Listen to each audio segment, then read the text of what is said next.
Hey everyone, today I'm going to be talking about Senior Officer Candidate Phase or SOC phase at OCS. Now please bear in mind there is a lot to cover and not a lot of time to do it. So I have my laptop here. If I look down, it is because I am looking at some of my notes. So SOC phase is one of the hardest phases at OCS, and the reason for that is you just have so much to do and 3 short weeks to learn it all and do it all. That's why you can do better if you're watching videos like these to prepare for SOC phase. What's different about SOC phase? Well, you're going to be standing watches, which you already kind of learned a little bit about when you were in JOC phase, but if you haven't been to OCS yet and these are the only videos you're watching, this is going to be your first introduction to standing watches unless you are a prior. But you're also going to have tougher academics. You're going to experience a ship driving simulator. You're going to do fire and water trainers. You're going to prepare for a final exam, a final military training test. You're going to decide which billet you want for Candio phase, and you're going to be getting ready for OCS's culminating event.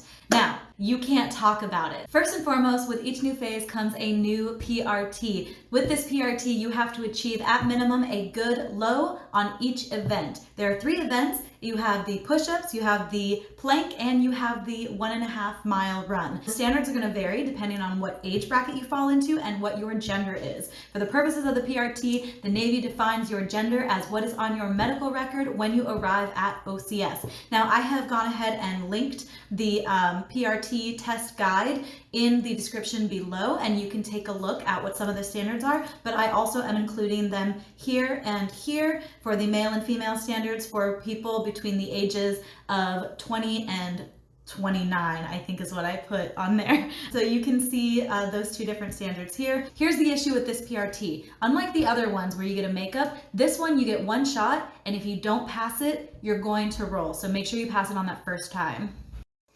The next thing that you're going to do while you're in SOC phase, which you will have already started to learn when you were in JOC phase, is how to stand watch. While you are in JOC phase, you're only going to be standing Junior Officer of the Deck or JUDE, and then you're going to be doing a roving watch where you are wandering around, making sure that nothing is unlocked that shouldn't be unlocked, making sure that nothing is locked that should be unlocked. You're going to be checking valves, things like that. But when you get to Senior Officer Candidate phase, you're going to be standing Officer of the Deck, even though there isn't actually a ship there, but the place where you sleep, it's called NETSC. That is going to be your ship, and you are going to be standing on the quarterdeck of that ship, and you will have a deck log that you will have to fill out. In order for you to be qualified for this position, you have to complete something called a job qualification requirement, or a JQR. There's not pictures of people doing that because it's not very exciting, but here you go. This is an example of what a JQR might look like, except for us, instead of it saying security, define the following group 3 security requirements,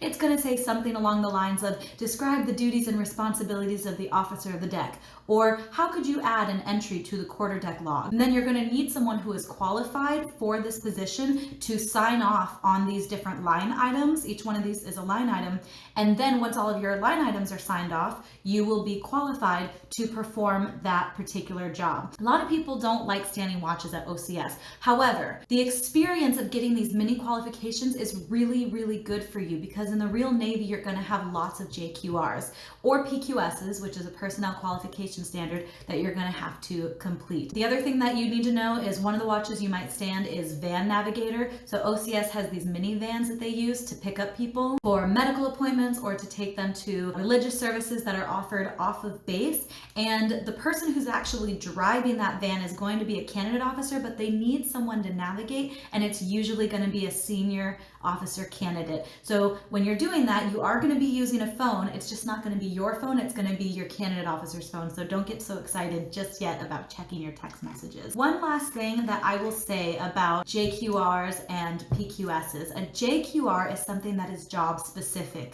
whereas a PQS is something that regardless of which job you're in, you're going to be qualified to do whatever those duties and responsibilities are. So a common example of this is your warfare device. Whenever you get your warfare device, you are going to have that no matter which billet you're filling. You're getting a job specific requirement. It's only for as long as you hold that specific billet. Let's get into academics part 1. By this point, you will already have had some experience with academics at OCS.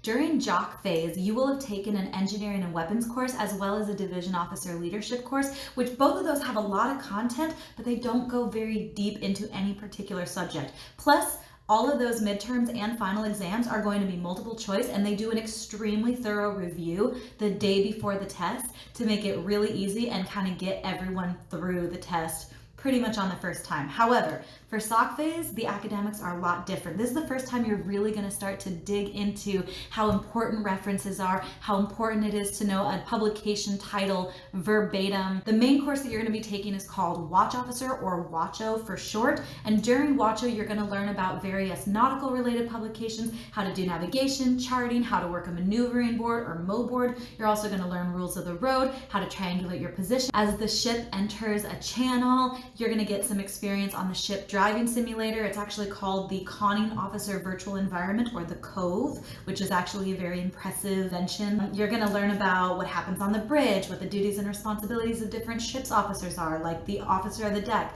the tactical actions officer, the Cheng, the Con, and more. There's a lot to learn in this class. You're also going to learn about what an unrep is and how to figure out how much of the anchor chain you've used so far. You're going to have to do a lot of Appendix Delta memorization for your 8th week officer personnel inspection, which we'll talk about later. How do you prepare? You can watch videos like these and more. I'm going to be putting together a separate playlist that's going to cover basics of seamanship and all of the nautical stuff and the rules of the road, and really try to break everything down so that it's a lot easier to understand and you can get a head start before you go to OCS. If you are a SWO, it is extremely important that you actually learn everything that they're teaching you in this short 3 weeks, because this is going to be your job. You're going to need to know how to become the TAO or how to become the conning officer. Like, you're actually going to be the conning officer on a DDG as an ensign. That's actually going to be part of your job. If you're a SWO, or further, if you're another unrestricted line officer, you're going to need to know all of this stuff. If you're not, if you're part of another community, this is all just going to be rote memorization. You're just going to cram for 3 weeks, do the best you can, and just try to pass these tests. And we're going to dive in for a minute into the trainers, and then we're going to go back to the academics. So the first trainer that you're going to experience is the ship driving simulator. It's the Conning Officer Virtual Environment, or the COVE. So you're going to be broken up into different groups, and everybody's going to get a chance to be the conning officer. Somebody's going to have the opportunity to be the person working the MO board. Somebody else is going to be actually giving the commands. Somebody else is going to be doing the charting. You will all work together to figure out how to navigate the ship wherever you need to go. You're going to learn commands like right standard rudder or steady on course 203. You're just going to try to take it seriously. Some people laugh about it and turn it into a joke, and they'll intentionally crash the ship. Don't do that. Your class team is going to be so frustrated with you if you do that, and you might get demerits for intentionally being reckless and endangering people. On the ship, if you actually do this, you can get people killed, so don't mess around. The next trainer that you're going to experience is my personal favorite. It is the fire trainer. I was so nervous to do this trainer. You're going to start by learning about the basics of fire safety. You're going to learn about the different classes of fire, how to put them out, some special considerations when a jet is on fire, or if ordnance is on fire, or something else like that. You're also going to watch a video,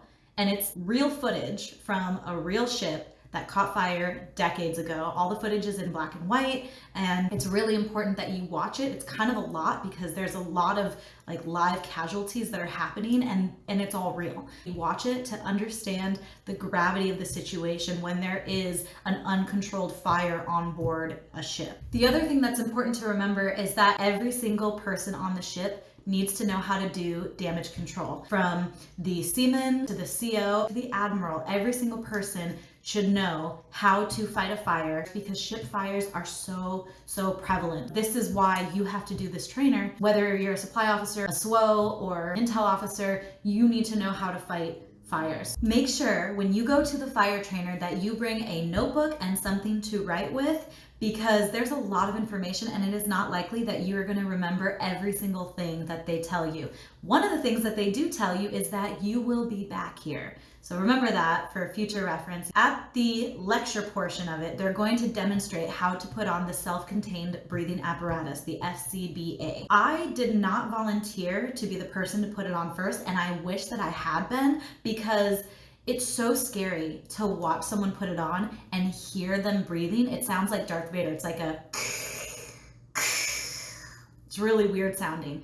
But the minute you actually put it on, I found that it was really easy and really comfortable. So if you are given the opportunity to volunteer to be the person to put on the gear first, just do it. Some people really do not like being in the full SCBA, but it's so much better to wear that rather than inhale smoke. So you are gonna wanna get comfortable putting on the mask and getting on oxygen and all of that good stuff. I actually found that once I was on oxygen, I don't know if it was a placebo effect or if it's just because the oxygen level was maybe a little higher, but I was extremely calm throughout the entire process. Once they finish doing demonstration, they're going to take you into a room and they're going to demonstrate how to put on the firefighting equipment. These are a little bit stinky because they don't get washed very often. Yeah, there's really nothing you can do to prepare for it. It's gonna be stinky. You put on all of the gear. You're gonna have a red hat for those who are comfortable, a yellow hat for those who are maybe not comfortable. I put on a yellow hat. I'm not messing around. I don't want them to mess with me because when you wear the yellow cover, it lets the instructors know that you are not super comfortable. I have zero ego when it comes to setting the expectation very low for something that I have never done before and am feeling nervous and anxious about. Turns out I actually had a great time. I was wearing my little yellow cover. It was me and like 2 other people. Everyone else was trying to be really gung-ho about it, saying, I don't mind fire. Fire is my friend. Fire is not my friend. I'm going to wear the yellow cover and I'm gonna let them be nice to me because this is a training environment and I know that we're gonna be back here and they're not gonna be nice to me the next time I'm here. So I'm going to enjoy this time where they are nice to me and they are patient with me and they take it slow with me and they don't mess with me at all because I did not want to be messed with. I put on the yellow cover. I was treated very, very nicely during that training experience and that made me really comfortable. So when they asked for volunteers to wrangle the hose, I was one of the first people to put my hand up. So I got hands-on experience with wrangling a runaway hose. I also got to demonstrate how to actually like put out different fires, how to be a hoseman. We also got to go up and put out some ordnance before it exploded. And then we also got to go into this dark chamber and put out a grease fire and then another fire, which was really cool. The next trainer that you're gonna do is the USS Buttercup. The USS Buttercup is where you're gonna learn how to first do things like shoring, how to talk to people on a radio, how to do different types of patches for pipes, i.e. a Jubilee patch, or how to do a patch with a bucket. It's called a bucket patch. There's all kinds of different ways that you can patch the hull if it explodes. So they're going to teach you how to do all kinds of stuff like that. Now, to be completely honest, I was not looking forward to the Buttercup at all. And even though I got through it, I did not enjoy it per se. But I took it as an opportunity to face a fear because when I think of being in an enclosed space as water rushes in, I'm reminded of that scene in Titanic where Jack and Rose are trying to get out as the water is flooding in. And to be completely honest, that doesn't really seem like my cup of tea. So maybe I joined the wrong branch by joining the Navy, where I may actually be in a situation like this at some point during my career. Hopefully that does not ever happen to me. When you actually do this trainer, the water is coming in far more slowly. It's not going to sweep you away like it does to Jack and Rose and Titanic. There's no electrical sparks shooting around.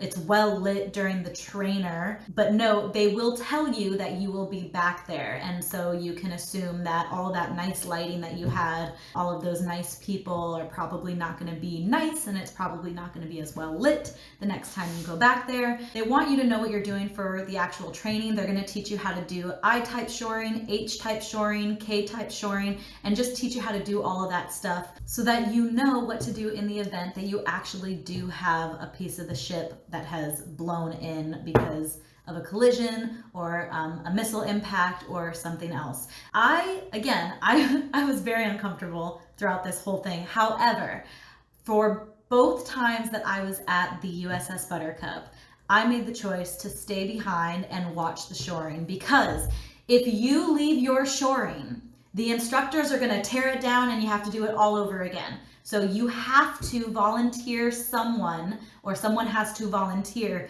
to sacrifice themselves and stay behind. So for me to overcome my fear, I decided to stay behind until they told me I could get out. I was the last one in there, and the water actually does go all the way up to 8 feet high. So I was literally hanging on pipes, holding myself up and keeping my neck up and out of the water, and it was terrifying. I also was the one who volunteered to go underwater to do a bucket patch because we weren't able to get it before the water rushed in. So there comes a point where the water is so high that like you have to reach down pretty low to fix the hole, and eventually you're gonna have to be underwater. So I was like, you know what, I'll go ahead and volunteer to do it. So I held my breath and I went down there. Keep your eyes closed and you just feel around and you try to do the patch as best you can. So yes, I really appreciated this one. I did not like it, but I appreciated it because it kind of gave me an opportunity to face a fear. And yes,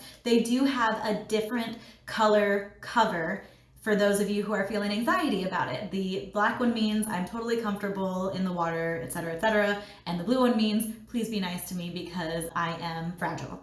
I know that the whole thing with OCS is you have to be tough, but this is your first time experiencing these types of trainers. Some people have never fought a fire before. I hadn't. Some people have never tried to fight the ship before. I haven't. And so for me, the way that I think about it when you choose to wear the red cover or the yellow cover or the black cover or the blue cover is just whatever you're comfortable with. There is no shame at all in wearing the cover that says, hey, I don't know what I'm doing and I'm nervous. Please be nice to me. They will be nice to you that one time, and you better learn as much as you can because the next time that you go there, it's going to be absolute chaos. So you need to build that confidence while you have the space to do so.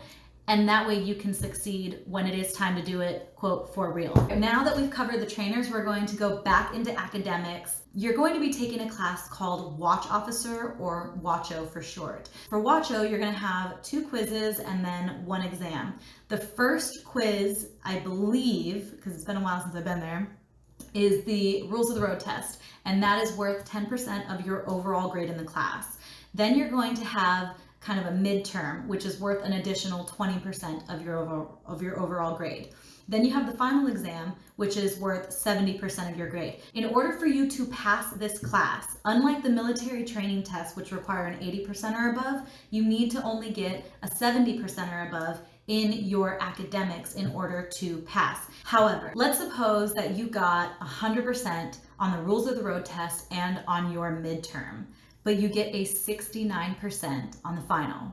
In theory, you would say overall you got over a 70%, and you would think that you would pass, but you would be wrong because you need to get at minimum a 70% on the final and at minimum a 70% overall in this class. So if you get a 70% on the final, but you didn't do well on one of the other exams, you can drop down below that 70% overall and you're not going to pass the class. Aim for at least a 75 on all 3 of these exams. Preferably you want to aim to ace them, but you're going to be busy with a lot of other things. Next, we're going to talk about 8th week Officer Personnel Inspection, or OPI. This is a big hurdle. You have to have all of your Delta knowledge down pat. Most of it is rote memorization. However, your grader may also throw in some scenarios. So 8th week OPI involves you cleaning your room, not quite to the same extent that you did for room locker and personnel inspection, but you still have to have your room clean and not dust everywhere. So it's got to look nice. They're not going to go through all your stuff. You don't have to do any crazy folding like you did for RLP, but you are going to have to be in your dress uniform. Depending on what time of year you're graduating, you'll either be in your dress blues or in your whites, and your uniform has to be essentially perfect. Now, there's also not going to be any physical activity. You are going to be standing at attention. That is part of your military bearing, which is part of the graded portion of this test. And you are going to have to recite Delta knowledge as it is asked of you. Now, if you've been watching my series on OCS, you would know from the get-go that Delta knowledge is a beast. There is a lot of knowledge in there. Do not leave the studying for 8th week all the way until you get to 6th week, because you will not pass. You should start studying it, hopefully before you even arrive at OCS, because you have videos like these that'll help you out.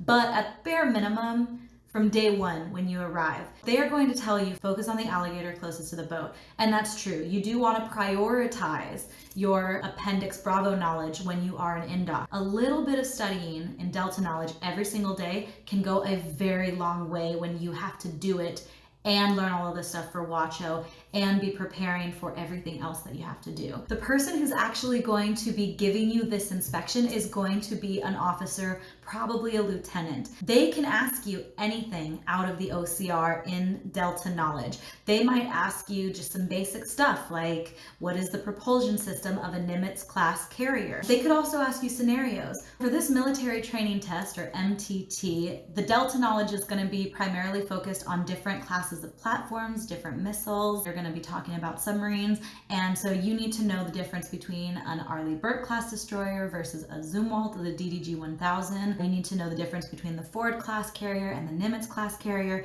knowing the propulsion, the weapon system, the capabilities, the warfare areas of each of these different platforms is important, i.e. how many aircraft can a Nimitz class carrier hold, how many landing pads does this type of destroyer have, what types of small boats can an LHD carry versus an LHA, tell me the difference between a Sidewinder missile versus a Hellfire missile, tell me about the difference between the MH-60 Romeo versus the Sierra. Talk to me about submarines. What are the different classes and the differences between them? What type of submarine would you use to hunt another submarine? What type of submarine would you use to extract Special Operations Forces personnel? What type of submarine would you use for ballistic missile defense? Are the missiles that we're talking about, are they supersonic? Are they subsonic? Are they beyond visual range / over the horizon? How many rounds per minute can the CIWS shoot? Talk to me about the 5-inch gun. Talk to me about the vertical launch system and who has it. Tell me about the different types of torpedoes. You're going to need to know all of these different things and be able to answer those questions. All of the answers are contained in the OCR. Some graders are going to do just point and shoot. They're going to hold the OCR in front of them and they're going to flip to Appendix Delta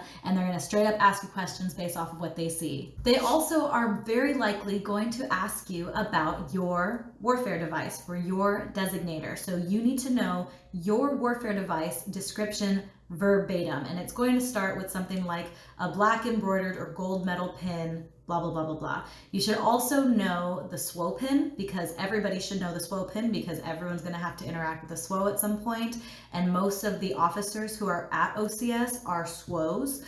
There are a couple of submarine qualified and there's a couple of aviators there. So it would behoove you to at least be able to recognize these different devices. That way, if they point at their own device and say, what is this? You can look at it and say, that is the naval aviator, or that is the naval flight officer, or that is the surface warfare officer, or that is the submarine officer.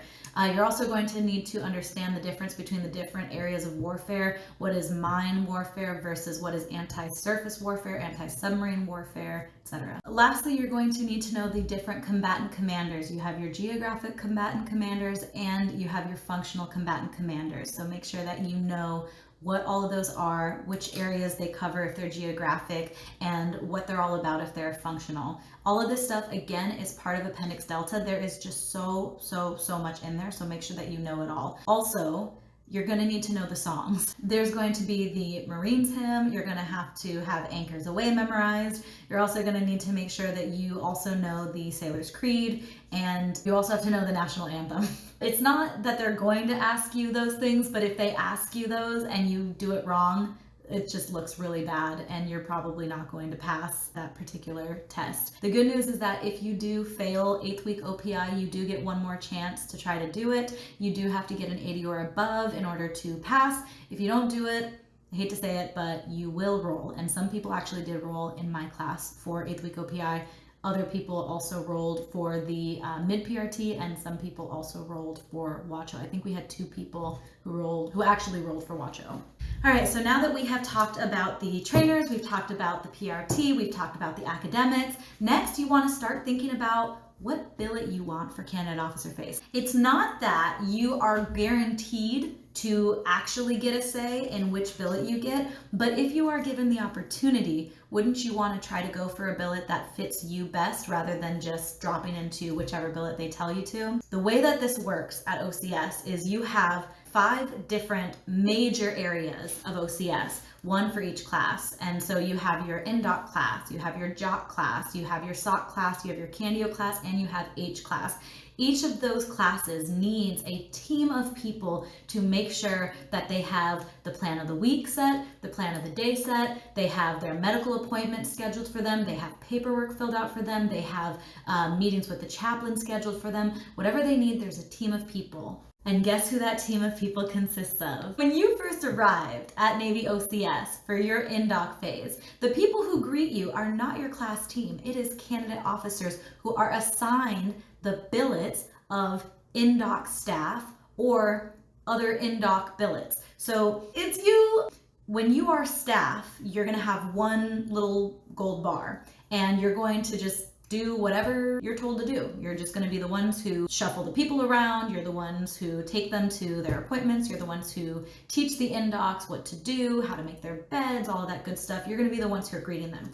But think about it. You also had to complete certain events. There are things that are planned for you in advance. And those things are planned for you by the candidate officers based off of the core curriculum at OCS. When you want to think about your billet, you want to think, who do I want to work with? Do I want to be someone who is working with NDOCs? There are pros and cons to that. You have a really tough first week, but then after that, their class team takes over and you're kind of hands off for the rest of the time, pretty much all the way up until RLP. So there's pros and cons to that. Do you want to work with JOCs? There's really not a lot that you have to do with JOCs. So it's a really small team, but those are hard billets to get because everybody wants them because you don't have to do anything. You could also be the senior officer candidate folks. Those people are going to be the ones who are prepping for all of the events that the SOCs are going to go through, particularly one big event. You also have other billets like the public affairs officer. There's usually anywhere from 1 to 4 who are assigned per Candio class for all of OCS.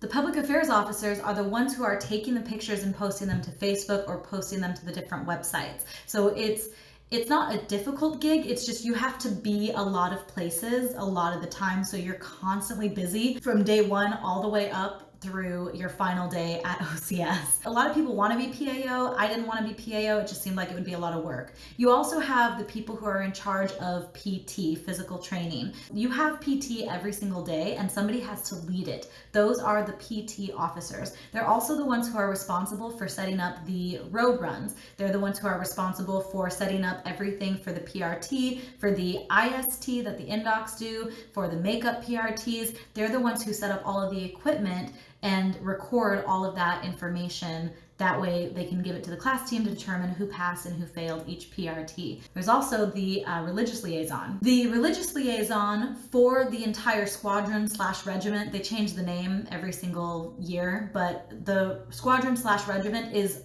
all of OCS, all of the classes. The religious liaison, they work directly with the chaplain and each of the religious liaisons that are in each class, i.e. in the SOC class, in the JOC class, in the NDOC class, and in H class, and they're the ones who schedule the appointments. They coordinate that with the chaplain. Let's say there's somebody in H company or in H class who needs to see the chaplain. They're going to talk to their religious liaison in their class, who is then going to bring it up to you. And you're going to be the person who meets with the chaplain and decides when, or well, the chaplain's going to decide when they can meet with them, and then you're going to just kind of coordinate that for them. There's also leaders for each of these. So you have to have the NDOC Commodore. There's actually 2. There's one NDOC Commodore for each company. So let's say you have the NDOC class, which is about 100 people. There's 50 people in each company, Alpha Company, Bravo Company. You need to have an NDOC Commodore for each of those. Then for JOC phase, you have one JOC Commodore because it's usually a much smaller team because you don't need as many people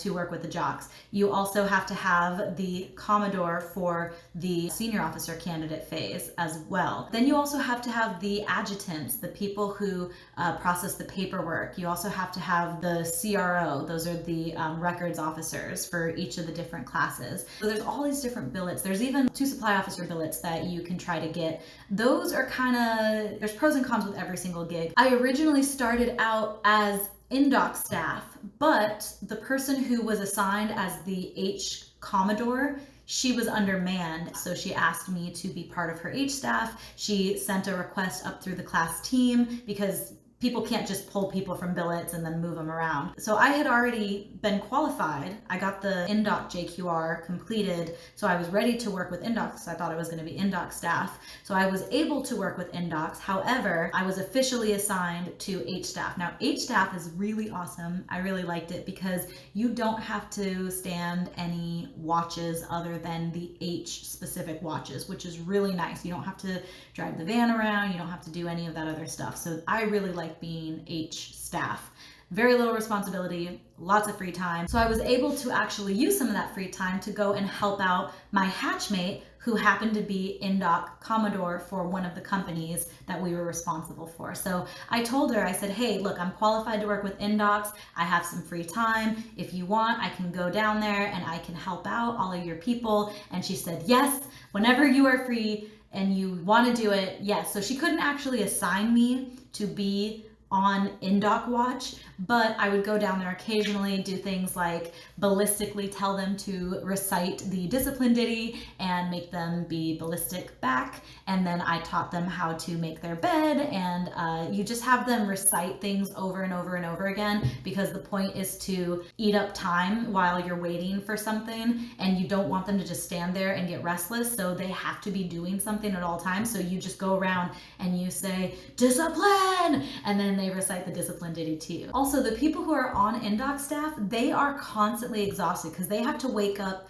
before the NDOCs do, and the NDOCs wake up before the rest of the squadron / regiment does during that first week. The NDOC staff, not only do they wake up before pretty much everybody else, but they also go to bed after everyone else, because while everyone's hygiening at 9 p.m., the NDOCs are still usually doing something, because NDOCs are always running late because there's a lot of them and they don't know what they're doing. And so the NDOC staff is constantly like herding cats. They don't get to bed until very, very late. So they're constantly exhausted. When you go to OCS, be nice to your Candios because they are trying to help you. They're going to be harsh on you. They're not going to be nice to you at first, but eventually they will soften up and unlock with you. Be nice to them. They are on so little sleep, even less than you are. So for that reason, I would offer to go down and relieve some of the NDOC staff, just because I was qualified for it and I had the time and I was getting plenty of sleep most nights. So I would go and offer my services. So strongly recommend shooting for H staff because it's probably one of the most relaxed billets that you can have and very little responsibilities. Don't tell anyone that when you get there though. It might not be a good idea for me to be putting this out there on the internet. I know that I have a small subscriber base, but I just know how these things go. The next thing you know, everybody's gonna want H staffs. If you do watch this video, don't like go around telling everybody, hey, go try to be H staff, because that'll just, then it'll be competitive. The other thing is you don't actually get the final say. Your class team is gonna get the final say. So you might be jonesing for religious liaison, which is what I was doing, and then I got put on NDOC staff, and then the next thing you know, I'm on H staff. Hey guys, so I am editing right now and I realized that I never actually finished this video, so for that I apologize, so I will go ahead and finish it right now.